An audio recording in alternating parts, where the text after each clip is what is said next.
batai sili kachi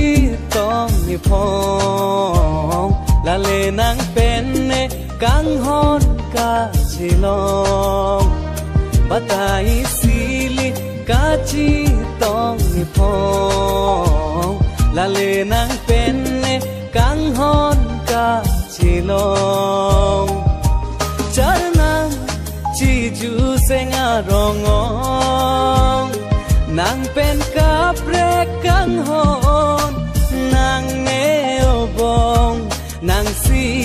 ne kang hon ang binong